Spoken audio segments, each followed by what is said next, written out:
ओम गणेशाय नमः। ओम नमः शिवाय। मैं निखिल ज्योतिषाचार्य आप सभी का मेरे चैनल पर पुनः स्वागत करता हूं। आशा करता हूं कि आप सभी स्वस्थ होंगे। महादेव की कृपा आप सभी पर सदैव बनी रहे।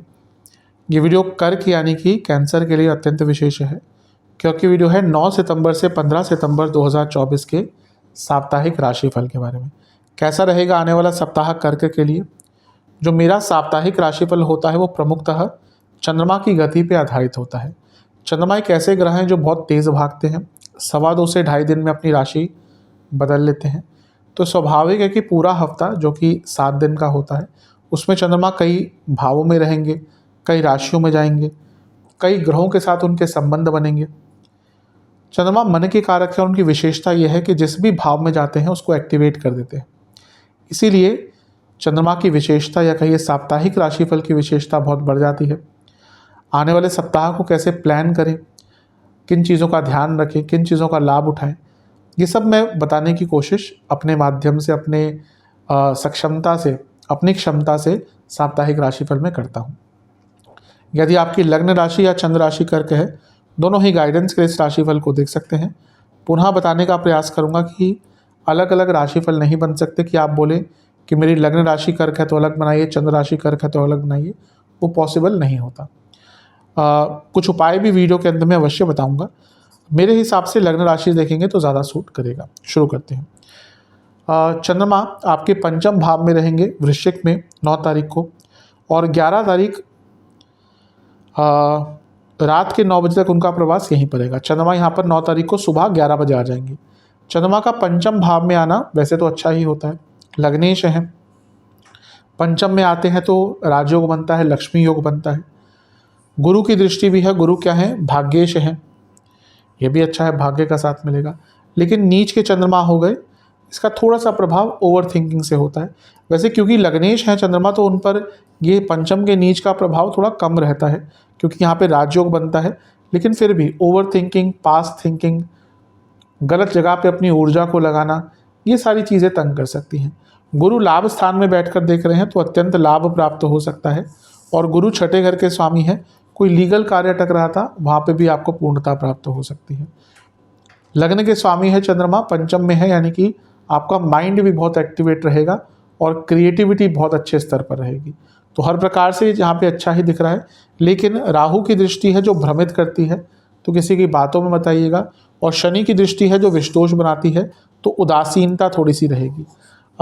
नीच के चंद्रमा है तो यहाँ पे क्या होगा ना कि बहुत आप सेंसिटिव रहेंगे। छोटी सी बात आपको चुभ जाएगी, छोटी सी बात पर बहस हो जाएगी, छोटी सी बात पर आप बुरा मान जाएंगे, छोटी सी बात पर आप हर्ट हो जाएंगे। इसलिए अपने आप को जितना कन्वर्सेशन से या आर्ग्यूमेंट से दूर रख सकते हैं उतना अच्छा रहेगा। नवांश कुंडली बता रही है कि लोगों से बात बहुत आराम से और केयरफुली कीजिएगा, क्योंकि जैसा मैंने कहा संवेदनशीलता है। दशमांश कुंडली कार्य क्षेत्र में अपने काम पर फोकस करना है, वरना दिक्कत होगी। बिजनेस ठीक है, कुछ बदलाव आ रहे हैं, उनको एक्सेप्ट करके आगे बढ़िए।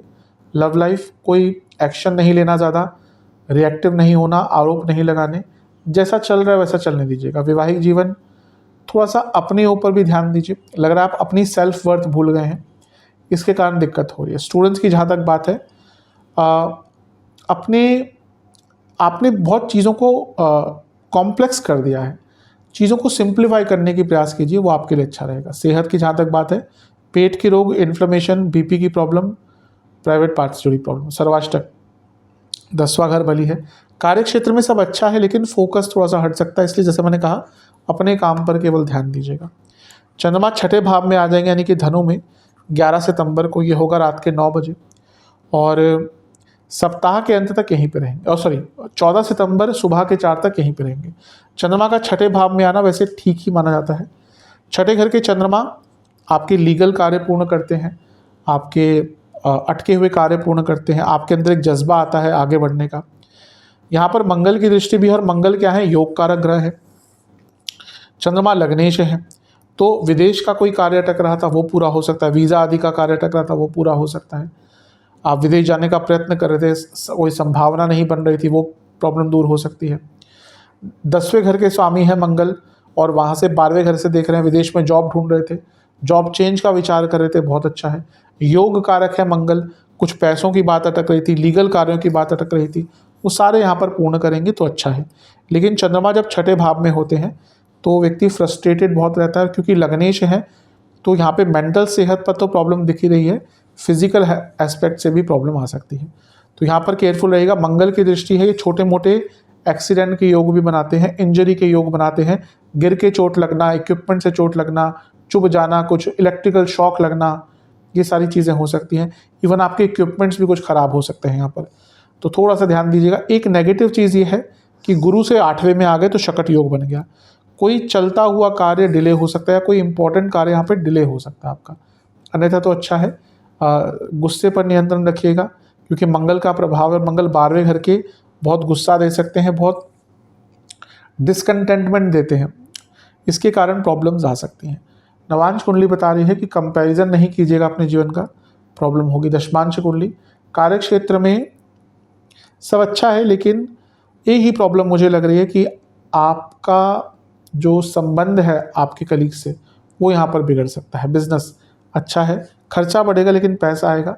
अगर आप food and beverage, specially beverages से जुड़ा, अल्कोहल से जुड़ा, वाइन से जुड़ा, एंटरटेनमेंट फील्ड से जुड़ा कुछ भी कार्य करते हैं तो लाभ होगा। लव लाइफ, थोड़ा अपने पार्टनर को स्पेशल फील कराइएगा, क्योंकि इसकी आवश्यकता दिख रही है। जहाँ तक वैवाहिक जीवन की बात है, सेम कहूँगा, थोड़ा कमिटमेंट बढ़ाइए अपने लाइफ पार्टनर के प्रति। स्टूडेंट्स की जहाँ तक बात है, आपके अंदर थोड़ा ओवर कॉन्फिडेंस यहाँ पर रहेगा। सेहत, पेट के रोग और बीपी, सर्वाष्टक, 12वां घर बली है, विदेश के कार्यों में सफलता प्राप्त होगी। 14 सितंबर सुबह के 4 चंद्रमा आ जाएंगे आपके सप्तम भाव में, यानी कि मकर में, और सप्ताह के अंत तक यहीं पड़ेंगे। चंद्रमा का सप्तम भाव में आना वैसे न्यूट्रल होता है, लेकिन क्योंकि आपके लिए वो लग्नेश है और सप्तम में आएंगे तो राजयोग बनेगा, और ये राजयोग बनाता ग्रह अपने ही लग्न को, अपनी ही राशि को देखेगा, तो हफ्ते का अंतिम भाग आपके लिए अच्छा रहेगा। यहाँ पर मंगल की दृष्टि अभी भी बनी रहेगी, तो चोट चपेट का रोग या चोट चपेट का डर बना रहेगा। ये मंगल के उच्च की राशि, और ये गुरु भी देखेंगे, ये गुरु के नीच की राशि है। मंगल की उच्च की राशि, गुरु की नीच की राशि, ये बड़े बदलाव की तरफ इंडिकेट करता है। कुछ बड़ा आपको चेंज करना है, लेकिन हाँ, इसमें आपको रिस्क लेना पड़ेगा और अपने कंफर्ट जोन से निकलना पड़ेगा। लेकिन अदरवाइज अच्छा समय है, बिजनेस में लाभ होगा, अपना नाम बनाने का मौका मिलेगा, अपनी पहचान बनाने का मौका मिलेगा, और आगे बढ़ने का और जीवन में बैलेंस लाने का मौका मिलेगा। मंगल के प्रभाव के कारण गुस्सा अभी भी रहेगा।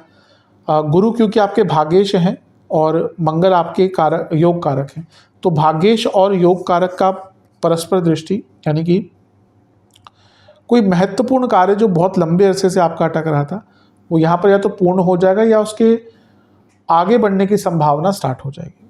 नवांश कुंडली बता रही है कि आप ज़्यादा लोगों के बारे में यहाँ पे मत सोचिएगा, जो नेचर होता है कर्क का, थोड़ा सा अपने बारे में विचार कीजिएगा। दशमांश कुंडली, कार्य क्षेत्र में वाणी पर बहुत ध्यान देना है, बॉडी लैंग्वेज पर बहुत ध्यान देना है। बिजनेस ठीक है, कुछ अगर बड़ा कर रहे हैं तो समझ के चलिए कि टाइम लगता है कभी कभी। अगर चीज़ें अभी आपके हिसाब से नहीं चल रही तो आगे अवश्य हो सकता है वो कार्य। जहाँ तक लव लाइफ की बात है, थोड़ी मैच्योरिटी दिखानी पड़ेगी। वैवाहिक जीवन, अपने लाइफ पार्टनर को फिर से मैं कहूँगा इस पूरे ही हफ्ते अंत में भी स्पेशल फील कराइएगा, वरना दिक्कत होगी। स्टूडेंट्स, लग रहा है कि आपका थोड़ा ध्यान भटक रहा है और कुछ गलत संगत में जा रहे हैं, इस टाइम पे ध्यान दीजिएगा। सेहत, अगर आपको रक्त विकार है, अगर आपको बीपी की प्रॉब्लम है, दिक्कत बढ़ेगी। हार्मोनल डिसऑर्डर रहेंगे, नसों के रोग तंग करेंगे। सर्वाष्टक में फिर से 12वां घर बली है, हफ्ते के अंतिम भाग में खर्चे बढ़ सकते हैं। उपाय के स्वरूप में महादेव का जलाभिषेक कर कर, बेलपत्र अर्पण कर कर, ओम सर्व रूपाय नमः मंत्र का आपको 27 बार जाप करके महादेव को किसी भी फल का भोग लगाना है। आशा करता हूँ कि वीडियो काम आएगा। चैनल पर नए हैं, सब्सक्राइब कर लीजिए, वीडियो को लाइक कर लीजिए। मिलता हूँ अगले वीडियो में, तब तक के लिए ओम नमः।